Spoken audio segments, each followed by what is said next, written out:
తులవారి గనక చూసుకున్నట్లయితే ప్రధానంగా మీకు 6వ స్థానంలో శనితో పాటు రవికుజులు ఉన్న 6వ స్థానంలో అధిక గ్రహాలు ఉండడం శత్రువుపై జయాన్ని కాంపిటీషన్ రిలేటెడ్ రంగాల్లో చక్కటి యోగాన్ని ఇస్తుంది.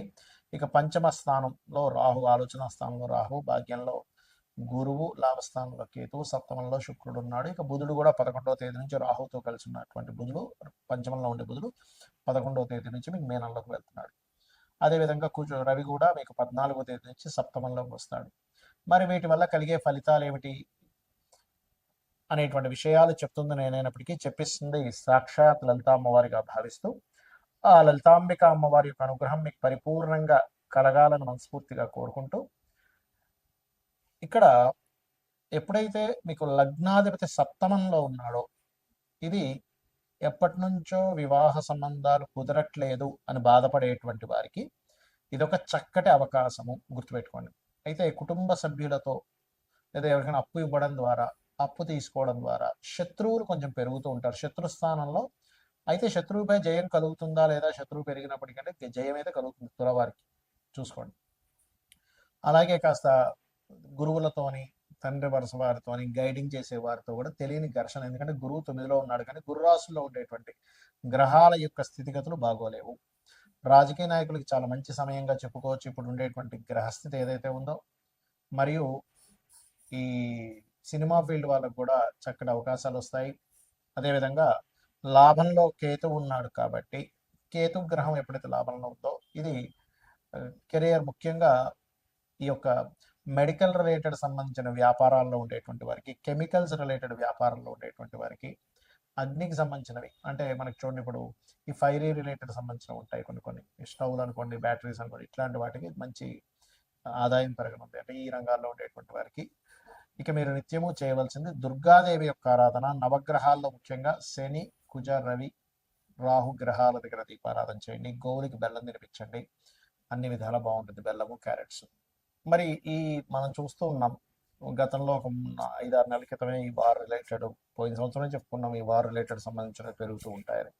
చాలా మంది అడుగుతుంది ఏంటంటే ఈ వార్ రిలేటెడ్ సంబంధించిన వాటి మూలంగా ఫ్యూచర్లో ఇంకా ఎలా అవ్వనుంది అని చాలా మంది నాకు ఫోన్ చేసి అడుగుతూ ఉన్నారు. ఎందుకంటే గతంలో మనం ప్రిడిక్ట్ చేశాం కాబట్టి దాని గురించి చాలా మంది అడగడం జరుగుతుంది. ఏమంటే ఈ వారు 10-15 రోజులు ఆగిపోతుందా, లేకపోతే నెలల తరబడి వెళ్తుందా అనేటువంటిది.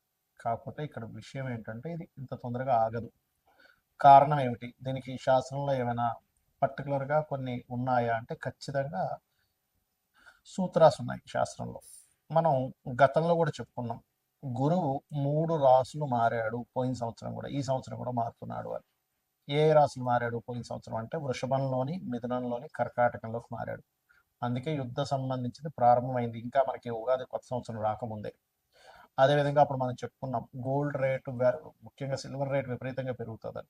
అదే రకంగా మనకి వీడియోలు కూడా ఉన్నాయి.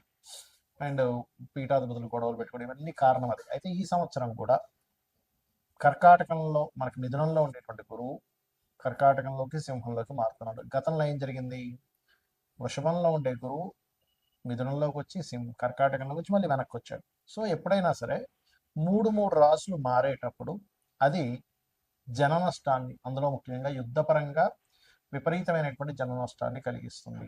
కాబట్టి ఇండియాలో ఉండేటువంటి వారికి పెద్ద నష్టమేమీ ఉండదు, కానీ విదేశాల్లో ఉండేటువంటి వారికి మాత్రం కాస్త ఎక్కువ నష్టం ఉంటుంది. కాబట్టి ఇండియన్స్ ఎవరైనా విదేశాల్లో ఉన్నట్లయితే వారు కాస్త వీలైనంత మట్టుకు అక్కడ సేఫ్ జోన్స్లో ఉండడం మంచిది.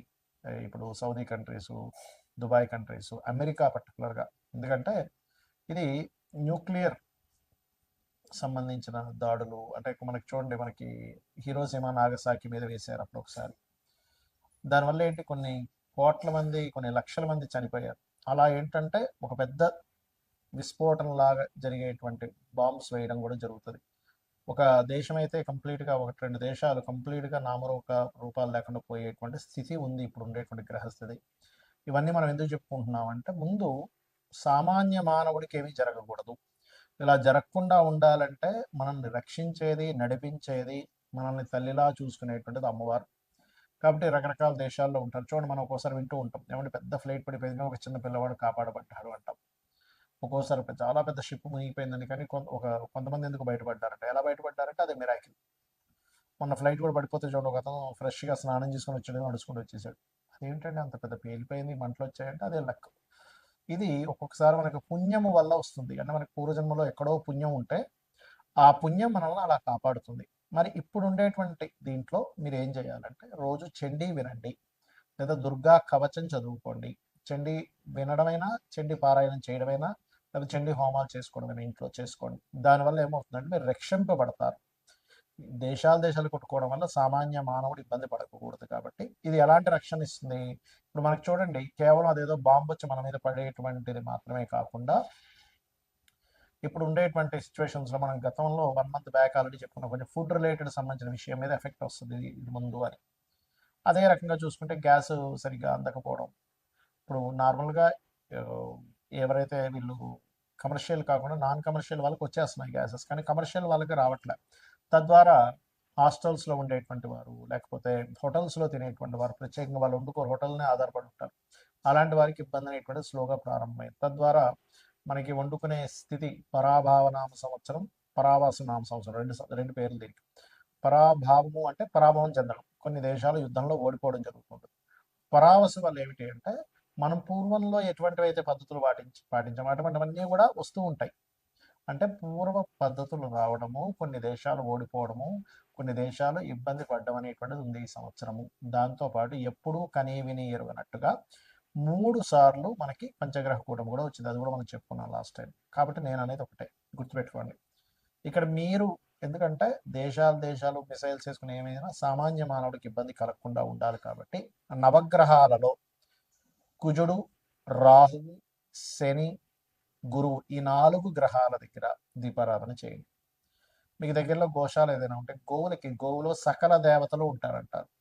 కాబట్టి ఆ సకల దేవతల యొక్క ప్రభావం నీకు పాజిటివ్గా, వాళ్ళ యొక్క అనుగ్రహం కావాలి. కాబట్టి గోవులకి బెల్లము, అరటికాయలు, క్యారెట్స్, గ్రాసము, వీలైతే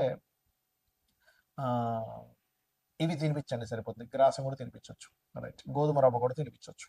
ఇవి చేయండి.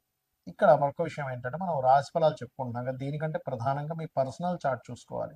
అంటే మీ పర్సనల్ చార్ట్లో లగ్నం ఎలా ఉంది, లగ్నం వల్ల మీరు ఎంత ఎదగలేకపోతున్నారు, ఎందుకు ఇబ్బంది పడుతున్నారో తెలుస్తుంది. ధనస్థానాన్ని చూసుకుంటే మీ పర్సనల్ చార్ట్లో మీకు ధనము ఏ దేవతను ఆరాధించడం ద్వారా ధనం వస్తుంది, ఏ మార్గంలో వెళ్ళడం ద్వారా మీరు ఫైనాన్షియల్గా బాగా గ్రో అవుతారు, ఎప్పుడు ఎవరికి ధనం ఇవ్వచ్చు, ధనం విషయంలో ఎప్పుడు డేరింగ్ చేయొచ్చు, ఎప్పుడు జాగ్రత్తగా ఉంచుకోవాలి, ఎప్పుడు కొరత వస్తుంది అనే విషయం క్లారిటీ వస్తుంది. అదేవిధంగా అన్నదమ్ముల విషయం కావచ్చు, చదువు విషయం కావచ్చు, సంతానం విషయం కావచ్చు, వివాహం ఎప్పుడు చేసుకోవాలి, ఎప్పుడు చేసుకోకూడదు అనేటువంటిది, కెరియర్ పరంగా ఎటువంటి కెరియర్లో మీరు సెట్ అవుతారు, వ్యాపారాలు మీకు కలిసి వస్తాయా లేదా, విదేశాలకు వెళ్ళాలా, ఇక్కడే ఉండాలి, ఇలాంటి అనేకమైనటువంటి అంశాలు మీ పర్సనల్ చార్ట్లో ఉంటాయి. సరే, మీ పర్సనల్ చార్ట్ తెలియదు, అలాంటప్పుడు నిత్యము లలితా సహస్రనామాల యొక్క శ్రవణము పఠనము చేయండి. ఖచ్చితంగా మీకు బాగుంటుంది. శ్రీమాత్రే నమః.